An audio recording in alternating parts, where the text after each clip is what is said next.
दोस्तों, मेरा नाम विवेक है और आप देख रहे हैं हंटिंग वर्ड्स। मेरे चैनल पे आपका स्वागत है। बढ़ते हैं इस कहानी की ओर। इस कहानी को मेरे फ्रेंड ने व्हाट्सएप करके मुझे शेयर किया है, जो मैं आप लोगों से सुनाने जा रहा हूँ। मेरा नाम राकेश है और मैं बिहार के दरभंगा जिले का रहने वाला हूँ और मैं एक नॉर्मल फैमिली से बिलोंग करता हूँ। मेरे घर में मेरे 2 बच्चे और मेरी बीवी रहती हैं। मेरे माता पिता का बचपन में ही देहांत हो गया था और मेरा काफ़ी समय दिल्ली शहर में ही गुजरा है। मैं साल के 9 महीने दिल्ली में रहकर कपड़े की सिलाई करता हूँ और जैसे ही ठंड का मौसम शुरू होता है तो मैं अपने गांव दरभंगा लौट जाता हूँ। एक दिन काम करते करते मेरे पास एक चिट्ठी आई। वो चिट्ठी और किसी की नहीं, मेरी बीवी रितु की थी, जिसमें उसने लिखा था कि मैं माँ बनने वाली हूँ, तुम घर पे जल्दी से आ जाओ। और इस चिट्ठी को पढ़कर मैं शाम को अपने घर लौटा तो मैंने अपना सामान जैसे तैसे पैक किया और सुबह मैं दिल्ली स्टेशन पर पहुंचा, जहां से मैंने दरभंगा जाने वाली ट्रेन को पकड़ा और अपनी सीट पर बैठ गया। दरभंगा स्टेशन से निकलकर मैंने अपने बच्चों के लिए मिठाइयाँ खरीदी और मैं टांगा पकड़ के अपने गांव जाने लगा। और 1 घंटे के बाद मैं अपने घर पहुंच गया। मैंने घर पहुंचकर रितु से पूछा कि रितु, तुम्हारी तबीयत ठीक है? रितु कहने लगी, अभी तक तो ठीक है, अच्छा हुआ कि आप आ गए। तुम्हें पता है मुझे यहाँ पर कितनी परेशानियों का सामना करना पड़ता है। एक तो यहाँ पर नल का नहीं है, मुझे कुएं से पानी रोज लेकर आना पड़ता है, जिस कारण मुझे बहुत ज्यादा दर्द होता है। मैंने रितु से कहा, अब कोई बात नहीं, अब तुमको तकलीफ करने की जरूरत नहीं, मैं आ गया हूँ। मैंने रितु से पूछा, कुछ खाने के लिए बनाया है या नहीं? रितु कहने लगी, हाँ बनाई हूँ, दाल रोटी बनाई हूँ, जाइए आप हाथ पैर धो के आइए। और मैं हाथ पैर धोने के लिए अपने गांव के कुएं के पास चला गया। उस समय ज़्यादा हैंडपंप नहीं हुआ करते थे, लोग कुएं का पानी और कुएं के पानी का इस्तेमाल किया करते थे। मैंने कुएं के पास पहुंचकर उसमें बाल्टी फेंकी और पानी भर के अपना हाथ पैर धोने लगा। तभी मेरे बचपन का दोस्त श्याम दिखता है। मैं उसे चिल्लाकर बोलता हूँ, अरे श्याम रुको, अरे श्याम। और श्याम मेरी बातों को सुनकर वहीं रुक जाता है। मैं श्याम के पास जाता हूँ और पूछता हूँ, श्याम क्या हो रहा है? श्याम कहने लगा, नहीं यार, कुछ नहीं हो रहा है, मम्मी पापा की तबीयत बहुत सीरियस है और मैं बाहर जा नहीं सकता काम करने के लिए, और इसलिए घर पर रहता हूँ, छोटा मोटा काम करके अपना गुजारा करता हूँ। मैंने श्याम से कहा, चलो श्याम, बाद में मिलते हैं, रितु मेरी राह देख रही होगी।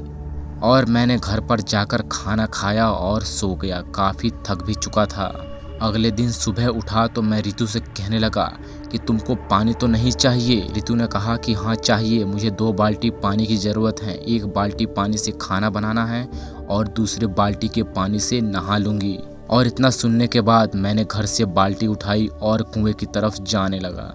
कुएं के पास जाकर देखा तो काफ़ी लोगों की भीड़ लगी थी। कोई नहा रहा था, कोई कपड़े धो रहा था, कोई पानी निकाल रहा था। थोड़ी देर के बाद मेरा नंबर आ ही गया। मैंने कुएं में बाल्टी डाली और पानी खींचने लगा। तभी नीचे से मुझे एक लड़की की आवाज़ सुनाई देती है, जो मेरे नाम को पुकार रही थी, राकेश, राकेश। मैंने पास खड़े लोगों से पूछा कि तुमको कोई आवाज़ सुनाई दी? उन लोगों ने जवाब दिया कि लगता है तुम ज़्यादा सुनते हो। मैंने उन लोगों की बात का बुरा नहीं माना और दोनों बाल्टी में पानी भरकर मैं अपने घर चला गया।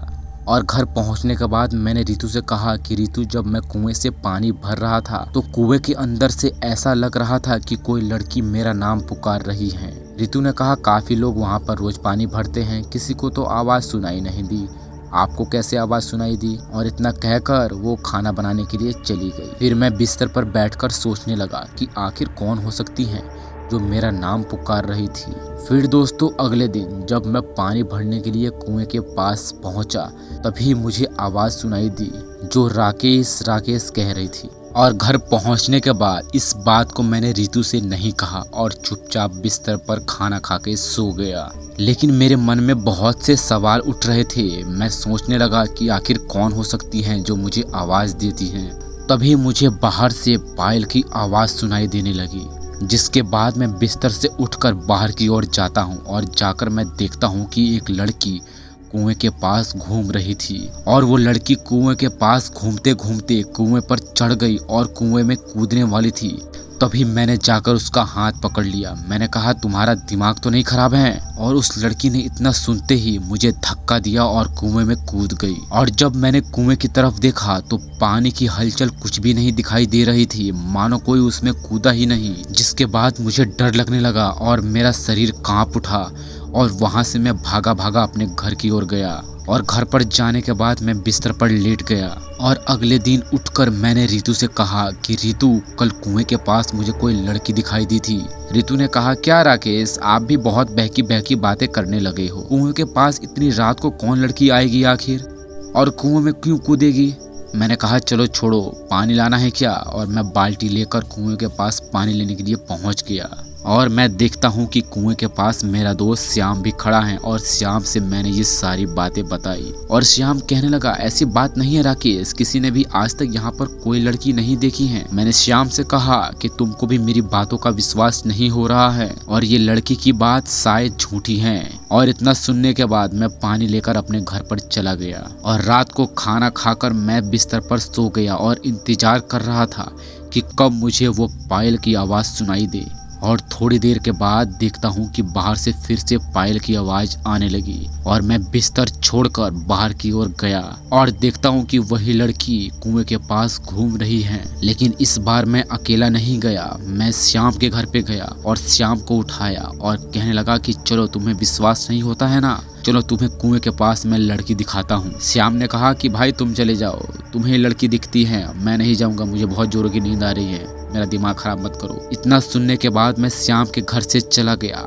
आगे जाकर देखता हूँ कि वही लड़की कुएं के ऊपर बैठी हुई है और जैसे ही वो लड़की फिर से कुएं में कूदने वाली थी, मैंने जाके उसका हाथ पकड़ लिया। लेकिन इस बार पहले की तरह नहीं हुआ, लेकिन इस बार वैसा कुछ नहीं हुआ। वो लड़की पानी में नहीं कूदी बल्कि कुएं से उतरकर मेरे गले को दबाने लगी और यहाँ तक मेरे सर को भी कुएं से बार बार लड़ा रही थी और मैं चिल्ला रहा था कि बचाओ बचाओ रितु, मुझे बचाओ, ये लड़की मुझे मार देगी। मैं देखता हूँ कि श्याम अपने हाथ में लालटेन लिए हुए मेरी तरफ दौड़ा हुआ आ रहा था और श्याम ने भी उस लड़की को देखा जो लड़की मेरे गले को दबा रही थी। श्याम जैसे ही मेरे पास पहुंचा, वो लड़की कुएं पर चढ़कर कुएं में कूद गई और श्याम भी डर के कांप रहा था। हम दोनों वहां से तुरंत निकल गए, जिसके बाद श्याम ने मुझे मेरे घर तक छोड़ा और उसके बाद वो अपने घर चला गया। सुबह उठते ही मैं श्याम के घर पे गया और हम दोनों कहने लगे कि आखिर कौन हो सकती है वो लड़की।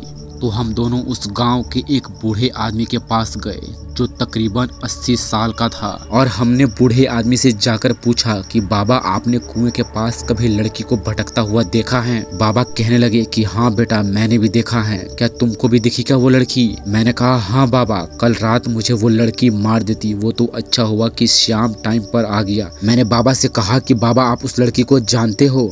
बाबा ने कहा हाँ मैं जानता हूँ बेटा। बाबा कहने लगे कि 10 साल की बच्ची थी जो कुएं पर बैठकर खेल रही थी, तभी एक लड़के ने उसे धक्का दे दिया। इससे पहले गांव के लोग उसको कुएं से निकालते तब तक वो बच्ची मर चुकी थी और तब से लेकर आज तक वो इस कुएं के पास भटकती रहती हैं। मैंने बाबा से कहा कि ऐसा है तो बाबा उस कुएं को बंद कर देना चाहिए, हो सकता है ये खतरा किसी और के साथ भी हो सकता है। बाबा ने कहा कि मैंने कई बार कई लोगों से कहा है कि उस कुएं के पास मत जाओ, वहाँ एक लड़की रहती है, लेकिन किसी ने मेरी बात नहीं सुनी। मैंने बाबा से कहा कि बाबा अब ऐसा नहीं होगा, मैं उस कुएं को बंद करवा कर ही रहूंगा। जिसके बाद मैंने ये बात पूरे गांव वालों से कही और गांव वालों ने मेरी बात का भरोसा भी किया और गांव के लोगों ने हमारी बात का विश्वास किया क्योंकि हम लोग अकेले नहीं थे।